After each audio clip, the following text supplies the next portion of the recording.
അടുത്തായിട്ട് കോൺവെർസേഷനിലേക്ക് കിടക്കാം. Father, A robot is A wonderful device. Look at the things it can do. Ricky, I don't think so. He is doing more Ham than good. Father, you are wrong Ricky. You don't understand how A robot works. Ricky, I cannot agree with you. A robot will be a big problem if it is not properly programmed. Father, a robot is a wonderful device. Look at the things it can do. ഈ robot ഒരു wonderful ഡിവൈസാണ്. അതിന് ചെയ്യാൻ കഴിയുന്ന കാര്യങ്ങൾ എന്തൊക്കെയാണെന്ന് നോക്കൂ. Ricky, I don't think so. ഞാൻ അങ്ങനെ ചിന്തിക്കുന്നില്ല. He is doing more Ham than good. അവൻ നല്ലതിനേക്കാട്ടിലും ചീത്ത കാര്യങ്ങളാണ് ചെയ്യുന്നത് എന്ന് റിക്കി പറയുന്നു. Father, you are wrong Ricky. നീ തെറ്റാണ് പറയുന്നത്. You don't understand how A robot works. ഒരു റോബോട്ട് എങ്ങനെയാണ് വർക്ക് ചെയ്യുന്നത് എന്ന് നിനക്കറിയില്ല. അപ്പോൾ റിക്കി പറയുകയാണ്, I cannot agree with you. എനിക്ക് അച്ഛനോട് യോജിക്കാൻ കഴിയില്ല. A robot will be a big problem if it is not properly programmed. കറക്റ്റായിട്ട് ഒരു റോബോട്ടിനെ പ്രോഗ്രാം ചെയ്തില്ലെങ്കിൽ അതൊരു വലിയ പ്രോബ്ലമായി മാറും. Ricky kept on complaining to his parents about the robot hiding things that outweighed whatever useful things he did. Robot സാധനങ്ങൾ ഒളിപ്പിക്കുന്നതിനെക്കുറിച്ച് Ricky പരാതി പറഞ്ഞുകൊണ്ടേയിരുന്നു. പരാതിയിൽ robot ചെയ്ത നല്ല കാര്യങ്ങളെല്ലാം ഇല്ലാതായി. ഇംഗ്ലീഷ് ഫ്രണ്ടിൻ്റെ പുതിയൊരു ക്ലാസ്സിലേക്ക് ഏവർക്കും സ്വാഗതം. നമുക്ക് ബാക്കി നോക്കാം. One day, the robot who was weaving past heard the boy's complaints. The robot returned with a pair of Ricky's shoes and some of his clothes. Here, sir, I did not know it was bothering you, said the butler in his metallic voice. How could it not, you thief? You have been nicking my stuff for weeks. ഇനി ഇതിൻ്റെ എക്സ്പ്ലനേഷനിലേക്ക് പോകാം. One day, the robot who was weaving past heard the boy's complaints. ഒരു ദിവസം അതുവഴി move ചെയ്തുകൊണ്ടിരുന്ന robot ഈ കുട്ടിയുടെ പരാതികൾ കേൾക്കാനിടയായി. The robot return with a pair of Ricky's shoes and some of his clothes.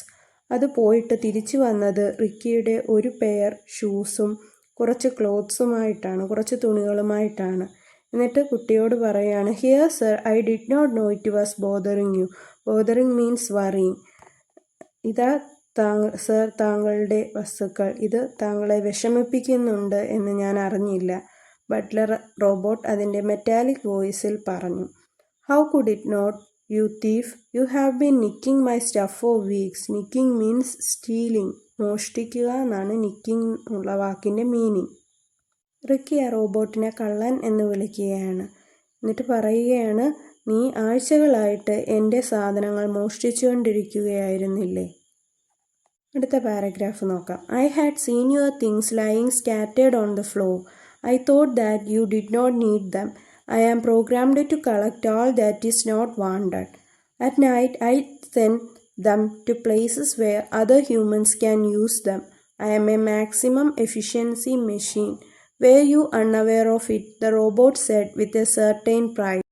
ഇതിൻ്റെ എക്സ്പ്ലനേഷൻ നോക്കാം. I had seen your things lying scattered on the floor. താങ്കളുടെ സാധനങ്ങൾ തറയിൽ ചിതറിക്കിടക്കുന്നത് ഞാൻ കാണാറുണ്ടായിരുന്നു. I thought that you did not need them. താങ്കൾക്കത് വേണ്ട എന്നാണ് ഞാൻ കരുതിയത്. I am programmed to collect all that is not wanted. വേണ്ടാത്ത സാധനങ്ങളെ കളക്ട് ചെയ്യുക എന്നുള്ളതാണ് എൻ്റെ ഉള്ളിൽ പ്രോഗ്രാം ചെയ്തു വെച്ചിട്ടുള്ളത്. At night, I send them to places where other humans can use them. രാത്രിയാകുമ്പോൾ ഞാൻ അത് മറ്റുള്ള ആളുകൾക്ക് ഉപയോഗിക്കാൻ കഴിയുന്ന പ്ലേസിലേക്ക് മാറ്റിവെക്കും. I am a maximum efficiency machine. ഞാൻ ഒരു നല്ല കഴിവുള്ള ഒരു യന്ത്രമാണ്. താങ്കൾക്കത് അറിയില്ലേ എന്ന് അഭിമാനത്തോടെ റോബോട്ട് ആ കുട്ടിയോട് ചോദിച്ചു. അടുത്ത പാരഗ്രാഫിലേക്ക് കടക്കാം. Ricky was ashamed. He had spend all his life treating things as though they were useless. He cared for nothing. Yet there were many people in the world who would have been delighted to have Ricky's things. Unlike him, they would have taken good care of them too. He realized that the robot was neither broken nor misprogrammed. Rather, it had been programmed extremely well. Ricky was ashamed. റിക്കിക്ക് നാണക്കേട് തോന്നി. Ashamed means shame. Robot പറയുന്നത് കേട്ടപ്പോൾ റിക്കിക്ക് നാണക്കേട് തോന്നി. He had spent all his life treating things as though they were useless. Ricky അവൻ്റെ ജീവിതത്തിൽ ഉടനീളം എല്ലാ വസ്തുക്കളെയും പരിഗണിച്ചിരുന്നത് ഒരു ഉപയോഗവുമില്ലാത്ത വസ്തുക്കളായിട്ടാണ്. He cared for nothing. അവൻ ഒരു കാര്യങ്ങളെക്കുറിച്ചും ശ്രദ്ധയില്ലായിരുന്നു. Yet there were many people in the world who would have been delighted to have Ricky's things. ഈ ലോകത്ത് ഒരുപാട് ആളുകളുണ്ട്. റിക്കിക്കുള്ള ഈ വസ്തുക്കളൊക്കെ ഉണ്ടായിരുന്നെങ്കിൽ സന്തോഷിക്കുന്ന ഒരുപാട് ആളുകൾ ഈ ലോകത്തുണ്ട്. Unlike him, they would have taken good care of them too. അവർ ഒരിക്കലും റിക്കിയെപ്പോലെ ആവില്ല. അവർ ആ വസ്തുക്കളെല്ലാം നന്നായിട്ട് സൂക്ഷിക്കുക തന്നെ ചെയ്യും. He realized that the robot was neither broken nor misprogrammed. അങ്ങനെ റിക്കിക്ക് ആ റോബോട്ട് തെറ്റായിട്ടല്ല പ്രോഗ്രാം ചെയ്തിരിക്കുന്നത് എന്ന് മനസ്സിലായി. Rather it had been programmed extremely well. എന്നാൽ വളരെ നല്ല രീതിയിൽ, വളരെ മനോഹരമായിട്ട് നല്ല രീതിയിൽ തന്നെയാണ് ആ റോബോട്ടിനെ പ്രോഗ്രാം ചെയ്തിരിക്കുന്നതെന്ന് അവന് മനസ്സിലായി. അടുത്ത പാരഗ്രാഫിലേക്ക് പോകാം. Since then Ricky decided to become a maximum efficiency boy.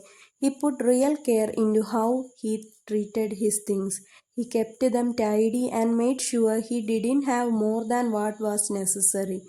And he took a leaf out of the robot's book. With his pocket money, he began to help people and buy needful things for them. The explanation-ലേക്ക് കടക്കാം. Since then, Ricky decided to become a maximum efficiency boy. അന്നു മുതൽ റിക്കിയും ഒരു maximum എഫിഷ്യൻസിയുള്ള ഒരു കുട്ടിയായിട്ട് മാറാൻ വേണ്ടിയിട്ട് തീരുമാനിച്ചു.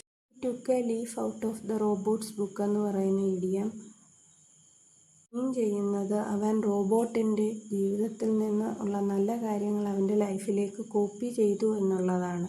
വിത്ത് his pocket money he began to help people and buy needful things for them. അവനവൻ്റെ പോക്കറ്റ് മണി ഉപയോഗിച്ച് ആളുകളെ സഹായിക്കാനും അവർക്ക് വേണ്ട ആവശ്യമുള്ള സാധനങ്ങൾ വാങ്ങിക്കൊടുക്കുവാനും തുടങ്ങി. ലാസ്റ്റ് ഒരു ക്വസ്റ്റ്യൻ ഉണ്ട്. What changes came about in Ricky's behaviour? The last paragraph full അതിൻ്റെ ആൻസറായിട്ട് നമുക്ക് എഴുതാവുന്നതാണ്. Thank you.